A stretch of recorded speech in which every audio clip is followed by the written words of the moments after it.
আমাদের রাজনীতি করতে হবে ভেবে চিন্তে। দলের মধ্যে ইসলাম থাকলে ইসলাম মনে করা যাবে না।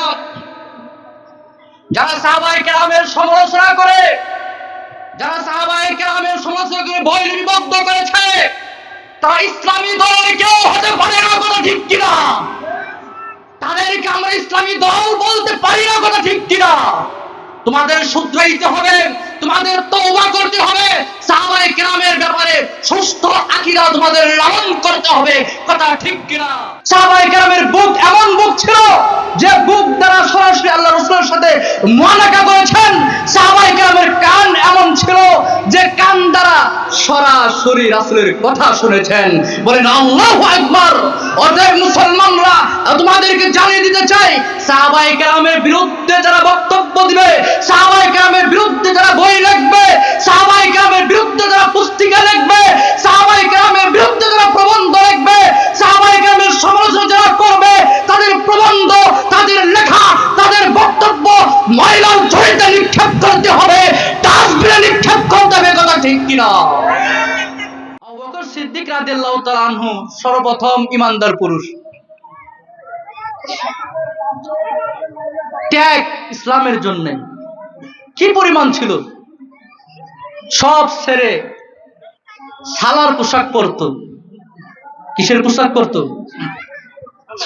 ইসলামের জন্য এত পরিমাণ ত্যাগ ছিল। আল্লাহ রাসূলের কথা কোন রকম দলিল প্রমাণ ছাড়াই রাসূলের কথা বিশ্বাস করত। এই ছিল আবু বকর সিদ্দিক রাদিয়াল্লাহু তাআলা আনহু। আল্লাহ রাসূল সাল্লাল্লাহু আলাইহি ওয়াসাল্লাম মেরাজের রজনীর ঘটনা, এক রাতে এশারের পরে গেছেন, ফজরের আগে চলছেন, উম্মে হানির ঘর থেকে গেছেন, আবার উম্মে হানির ঘরে ফজরের আগে উপস্থিত।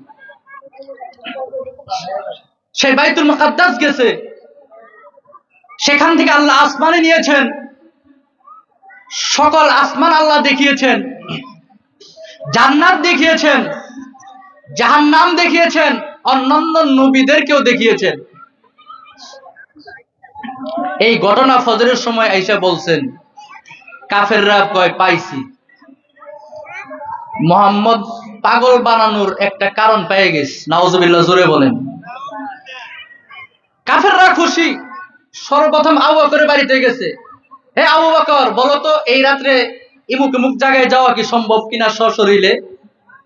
আবু সিদ্দিক বললেন, কে বলেছেন আগে বলো। কয় নবী মুহাম্মদুর রাসূলুল্লাহ সাল্লাল্লাহু আলাইহি ওয়াসাল্লাম বলেছেন। আবু বকর সিদ্দিক রাদিয়াল্লাহু আনহু বললেন, আমার নবী মুহাম্মদুর রাসূলুল্লাহ সাল্লাল্লাহু আলাইহি ওয়াসাল্লাম যদি বলে থাকেন সশরীরে তিনি এই রাত্রিতে বাইতুল মুকাদ্দাস গেছেন, 7 আসমান সফর করেছেন, জান্নাত সফর করেছেন, জাহান্নাম সফর করেছেন, আমার নবী মুহাম্মদুর রাসূলুল্লাহ সাল্লাল্লাহু আলাইহি ওয়াসাল্লাম যদি বলে থাকেন তাহলে সত্য বলেছেন। সুবহানাল্লাহ বলেন। উপাধি হয়ে গেল সিদ্দিকে আকবর, আবু বকর সিদ্দিক রাদিয়াল্লাহু তাআলা। জীবনে মিথ্যা কথা বলেন নাই। সাহাবায়ে কেরামদের কেমন গুণ! আল্লাহ রাসূল সাল্লাল্লাহু আলাইহি ওয়াসাল্লাম মক্কা থেকে মদিনায় হিজরত করবেন। কাফেররা বাধা, নবীকে মদিনায় যেতে দিবে না। আল্লাহ রাসূলের ঘর পাহারা দিয়ে রেখেছে কাফের দলেরা। নবী মুহাম্মদুর রাসূলুল্লাহ সাল্লাল্লাহু আলাইহি ওয়াসাল্লামকে মদিনায় যেতে দিবে না কাফের দলেরা। আল্লাহ রাসূল সাল্লাল্লাহু আলাইহি ওয়াসাল্লাম নিজ ঘরে আলীকে শুয়ে রেখে চলে গেল আবু বকর সিদ্দিক রাদিয়াল্লাহু তাআলা আনহুর বাড়িতে। যায় দেখেন আবু বকর সিদ্দিক রাদিয়াল্লাহু তাআলা আনহু রেডি। মাত্র একটা ডাক দিয়েছে, সাথে সাথে দরজা খুলে, চলেন রেডি আছি। আবু বকর সিদ্দিক রাদিয়াল্লাহু তাআলা আনহু, বিস্তারিত ঘটনা বলবো না। সাহাবায়ে কেরামরা কেমন মুজাহিদ ছিলেন, মিথ্যা কথা বলতেন না, এটাই বুঝাইতে চাচ্ছি। আবু বকর সিদ্দিক রাদিয়াল্লাহু তাআলা আনহু আল্লাহর রাসূলকে নিয়ে মদিনার দিকে রওনা হলেন। ওইদিকে কাফেররা আল্লাহ রাসূলের পাহারাদারি করছে, মুহাম্মদ যাতে কোনোভাবে মদিনাতে যাইতে না পারে। চারপাশে সিকিউরিটি। এবং কোনোভাবেই যাতে মুহাম্মদ যাইতে না পারে এই জন্য চারপাশে সিকিউরিটি আটকাবে, মুহাম্মদকে শেষ করে দিবে। আবু বকর সিদ্দিক রাদিয়াল্লাহু তাআলা আনহু আল্লাহ রাসূল সাল্লাল্লাহু আলাইহি ওয়াসাল্লামকে নিয়ে যাচ্ছেন, পথিমধ্যে একজন ব্যক্তি চলে আসলো, যে ব্যক্তিটা আবু বকর সিদ্দিক রাদিয়াল্লাহু তাআলা আনহুকে চিনেন, নবী মুহাম্মদ রাসূলুল্লাহ সাল্লাল্লাহু আলাইহি ওয়াসাল্লামকে চিনে না। ওই ব্যক্তিটাও কাফের ছিল, আর কাফেররা নবীর পাহারাদারি করতেছে যাতে মদিনায় যেতে না পারে। আবু বকর সিদ্দিক রাদিয়াল্লাহু তাআলা আনহুকে জিজ্ঞাসা করতেছে, এই আবু বকর, ইনি কে? যদি বলে দেন মুহাম্মদ, তাহলে বিপদ আটকে ফেলবে। আর যদি বলে অমুক একটা নাম যদি বলে দেয়, তাহলে মিথ্যা হবে, আল্লাহ নারাজ হবে, পড়ছেনি বিপদে। জোরে বলেন। আবু বকর সিদ্দিক রাদিয়াল্লাহু তাআলা আনহু যদি বলেন মুহাম্মদ আমার সাথে, তাহলে কাফেররা আটকে ফেলবে। আর যদি বলে অমুক ব্যক্তি, অমুক গোত্রের অমুক, তাহলে মিথ্যা হয়ে যাবে। সাহাবায়ে কেরামরা কোনোদিন মিথ্যা বলেন নাই, সাহাবায়ে কেরামরা জান বাঁচানোর জন্য মিথ্যা বলেন নাই। উত্তর কি দিবেন শুনবেন নি সবাই? জোরে বলেন, শুনবেন।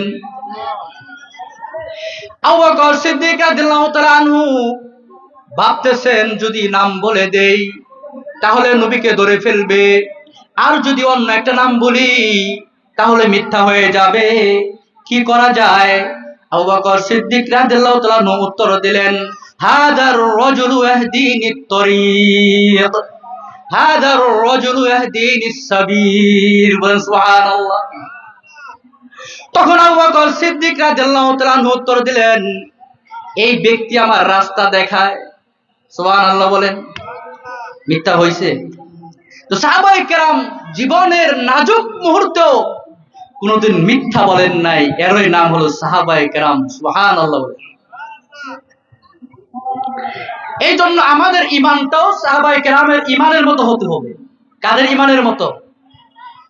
সাহাবায়ে কেরামের দাম অনেক, কোরআনের মধ্যে আছে, হাদিসের মধ্যেও আছে, এদের মর্যাদা অনেক। আহলুস সুন্নাত ওয়াল জামাতের মতামত হলো সাহাবায়ে কেরাম সত্যের মাপকাঠি। কোন সাহাবায়ে কেরামের সমালোচনা করা যাবে না, কোন সাহাবায়ে কেরামের সমালোচনার বক্তব্য দেওয়া যাবে না। এটা হলো আহলুস সুন্নাত ওয়াল জামাতের আকীদা, বিশ্বাস। তাদের দাম এত কেন? কারণ সাহাবায়ে কেরামের চোখ এমন চোখ, যে চোখ দিয়ে তারা সরাসরি রাহমাতুল লিল আলামিনকে দেখেছেন। এমন হাত, যে হাত দ্বারা তারা সরাসরি রাহমাতুল লিল আলামিনের সাথে মুসাফাহা করেছেন। সাহাবায়ে কেরামের বুক এমন বুক ছিল, যে বুক দ্বারা সরাসরি আল্লাহ রাসূলের সাথে মুআনাকা করেছেন। সাহাবায়ে কেরামের কান এমন ছিল, যে কান দ্বারা সরাসরি রাসূলের কথা শুনেছেন। বলেন আল্লাহু আকবার। অতএব মুসলমানরা, তোমাদেরকে জানিয়ে দিতে চাই, সাহাবায়ে কেরামের বিরুদ্ধে যারা বক্তব্য দিবে, সাহাবায়ে কেরামের বিরুদ্ধে যারা বই লিখবে, সাহাবায়ে কেরামের বিরুদ্ধে যারা পুস্তিকা লিখবে, সাহাবায়ে কেরামের বিরুদ্ধে যারা প্রবন্ধ লিখবে, সাহাবায়ে কেরামের সমালোচনা যারা করবে, তাদের প্রবন্ধ, তাদের লেখা, তাদের বক্তব্য ময়লার ঝুড়িতে নিক্ষেপ করতে হবে, ডাস্টবিনে নিক্ষেপ করতে হবে। কথা ঠিক কিনা?